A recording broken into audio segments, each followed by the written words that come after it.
ver, y si no, también háganos saber para cambiarlo o para seguir mejorándolo. Y bueno, eso sería todo y nos vemos hasta la siguiente semana.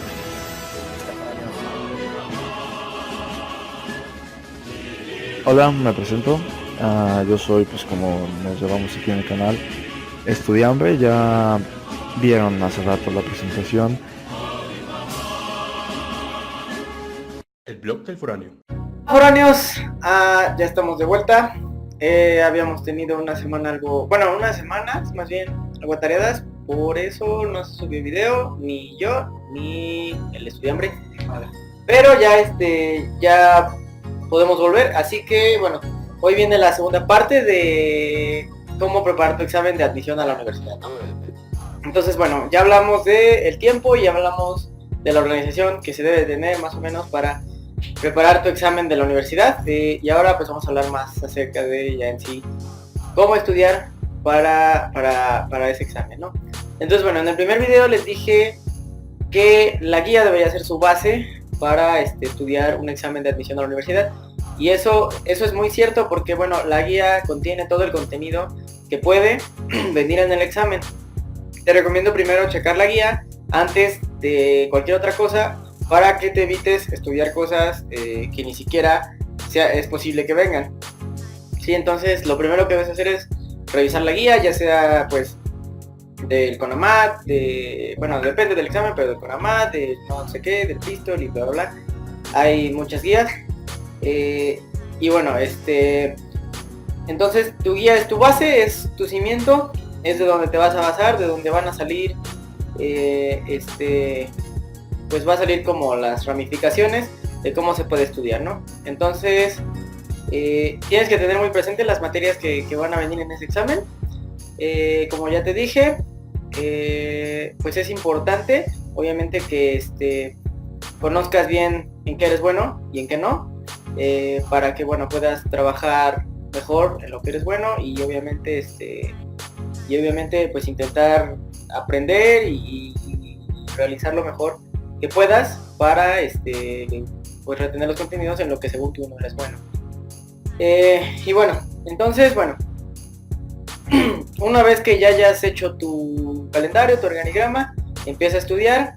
Te recomiendo primero empezar leyendo la guía, por ejemplo un tema al azar, no sé, ponle historia, la revolución. Entonces bueno, primero lees lo que viene en la guía, lees lo que es en sí la revolución, recuerdas ciertas cosas que obviamente viste en la prepa, y de ahí ya puedes empezar a usar otras técnicas. Por ejemplo, puedes consultar libros, puedes consultar tus libretas de la prepa si es que las tienes, puedes incluso ver videos en internet. Hay varios cursos online que eso es lo que brindan, videos en internet interactivos, para que obviamente tú puedas pues reforzar ese conocimiento, ¿no? Entonces, primero lee en la guía lo que vas a estudiar y ya después busca de otras fuentes para complementarte un poco, porque bueno, a veces lo vas a tener de un enfoque o de otro y por ejemplo puede que acá una palabra signifique un concepto y acá otro. Entonces eso es muy importante, que diferencies conceptos o que sepas de qué están hablando acá y de qué están hablando acá, si están hablando de lo mismo, ¿no? Entonces es como eso, ¿no? Como juntar pues un poco de ideas y hacerlas tuyas, ¿no? Entonces, bueno, ese sería como el primer tip para estudiar. Entonces, por ejemplo, si vas a estudiar lo que son las matemáticas, bueno, esas no se estudian leyendo, esas obviamente se estudian haciendo ejercicios y practicándolas, ¿no? Entonces, si vas a estudiar polinomios, búscate un libro, bueno, más bien no polinomios, álgebra, ¿no? Búscate un libro que sea de álgebra y ponte a hacer ejercicios. Si es en lo que eres, pues, por decirlo así, peor, entonces sí, búscate un libro, busca ejercicios, hay secciones siempre en los libros de ejercicios resueltos y de ejercicios propuestos. Busca los resueltos, intenta resolverlos. Si no puedes, ve la resolución, trata de entender más o menos lo que se hace y ya después ve por los propuestos. Eso es como la técnica general que se usa para estudiar matemáticas. Por ejemplo, para estudiar física sí se tiene que tener un buen balance entre conocimiento de conceptos y ¿cómo se dice? y práctica, ¿no? Entonces, si logras relacionar bien los conceptos con la práctica, pues obviamente tendrás un panorama pues mucho más amplio en física, ¿no? Normalmente de geografía, bueno, si es que tu examen contiene geografía, es muy largo el contenido a veces porque es mucho de saber dónde están ciertas zonas y dónde hacen ciertas cosas. Entonces ahí sí te recomiendo, por ejemplo, que hagas tablas comparativas, que hagas listas, que hagas esquemas. Por ejemplo, producción de carbón, de carbón en México, y ya pones en primer lugar está Chihuahua, ¿no? Por decirlo, ni siquiera me acuerdo. Está Chihuahua, Zacatecas, bla, bla, bla. Entonces, eso es algo que tienes que tener muy presente, al menos para lo que es geografía. Para lo que es español, bueno, ahí también es un poco más práctico, es un poco más de andar leyendo y comprendiendo los textos, porque bueno, ya sabes que los exámenes normalmente vienen más cargados de lo que es español y de lo que es matemáticas, por una parte tu pensamiento analítico y por otra tu pensamiento de redacción. Entonces, pues sí tienes que andar un poco más, también tienes que andar leyendo, practicando, comprendiendo lo que lees, para que bueno, pues ahora en sí que el español no se te haga tan difícil.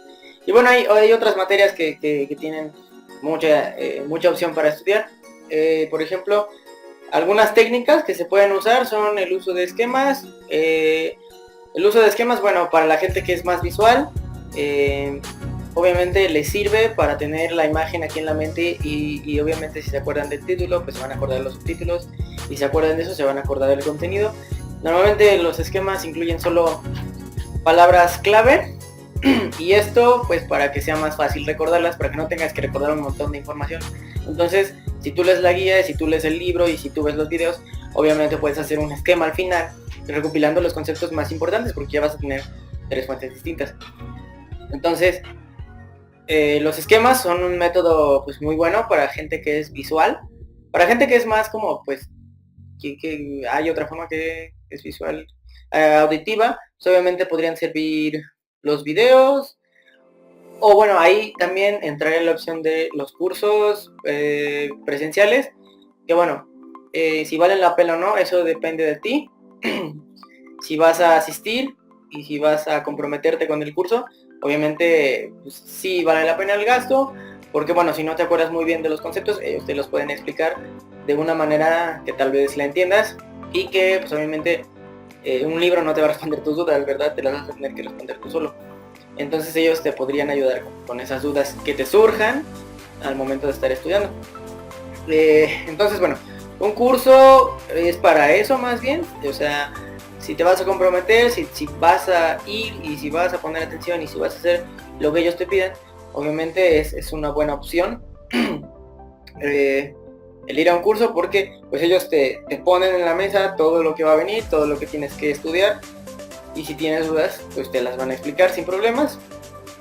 O bueno, para también la gente que es auditiva, pues pueden servir los videos, obviamente tracks que contengan contenido, que tengan ese contenido pues del tema en sí, eso les puede servir más. Y para las personas pues kinestésicas, eso ya es algo de buscarse un poco más, es buscarse una técnica un poco más, pues, con que tú lo entiendas, ¿no? Por ejemplo, a mí se me facilita mucho entender una asociación larga de conceptos o de cosas mediante canciones. Puedes hacer infinidad de cosas, puedes hacer canciones, puedes hacer poemas, puedes hacer historietas, libros, libretas, puedes, bueno, hacer los esquemas, puedes hacer figuritas de plástico. Si es que eso te ayuda a entender, pues obviamente para ti está bien, ¿no? O sea, no todos estudiamos de la misma manera, no todos tenemos que estudiar leyendo el libro solamente o viendo los videos solamente, ¿no? Entonces, por eso es muy importante que pruebes distintas cosas para ver cuál es la que se te queda mejor en tu cabeza, ¿no? Y bueno, también pues a la hora de resolver el examen, pues es obviamente simplemente ir a aplicar lo que tú estudiaste durante tanto tiempo, ¿no? Y bueno, no es que te diga que no vayas nervioso, porque no se puede, pero pues sí trata de ir lo más calmado posible, trata de ir seguro, porque bueno, si tú estudiaste lo suficiente, o sea, es simplemente ir a plasmar lo que tú estudiaste, ¿no? También, por ejemplo, puede servir mucho estudiar con tus amigos, porque normalmente tienes, otros compañeros, pues tienes la escuela junto con el estudio para el examen de admisión. Entonces, pues sí serviría mucho que tiempos libres todos saquen su guía o su resumen o lo que ellos hagan, porque depende también de cómo ellos estudien, que todos saquen sus guías y se pongan a hacerse preguntas entre sí. Eso nos ayudó mucho a mis amigos y a mí, al menos para estudiar ciertas cosas, porque a veces uno podía venir con una pregunta muy rara que ni siquiera ni venía en la guía, ni venía en el libro, ni venía en el video que tuviste, pero sí venía en la otra guía. Entonces a veces sí pueden venir con preguntas muy raras y pues obviamente si tú no te las vas a saber, ¿no? Pero si él te las pregunta y él te las puede responder, pues obviamente es más información para ti, más información que puedes recordar. Entonces, otra cosa que recomiendo es la repetitividad, porque una vez que termines ya, digamos, los temas, si los logras terminar en tiempo, o sea, si ya estudiaste biología entero, si ya estudiaste geografía entero, si ya estudiaste historia entero, pues obviamente te recomiendo repetir, no repetir todo el estudio, pero sí repetir preguntas, sí empezar, sí volver a leer todo, para que alguna cosa que ya se te haya olvidado o se te haya pasado, la puedas volver a leer. Entonces, hazte la misma pregunta varias veces, no importa qué tan tedioso sea. A veces sí es tedioso, pero créeme que se te queda, de traumas casi, por este examen, es casi un trauma. Pero bueno, al final obviamente pues hay que pasarlo. Y bueno, esas serían mis recomendaciones de técnicas, de guías que puedes utilizar. Por ejemplo, otra cosa es, pues, puedes pasar toda una libreta, como yo hice, por ejemplo. Yo agarré unos videos, los plasmé en una libreta, de ahí los complementé con la guía, y así obviamente pues tenía la guía de este lado, la libreta de este, y obviamente lo que ya me había enseñado la prepa del otro lado. Y bueno, eso es muy útil en todo caso de que casi no te acuerdes de lo que hayas visto en la prepa. Y bueno, esténse atentos para más videos, porque creo que viene, ya vamos a subir uno el 2 de octubre, pero ya no se hizo. Así que viene cómo es más o menos la vida de foráneo, o sea, cómo se vive siendo un foráneo. Y vienen, bueno, otros videos más. Hasta la vista, foráneos.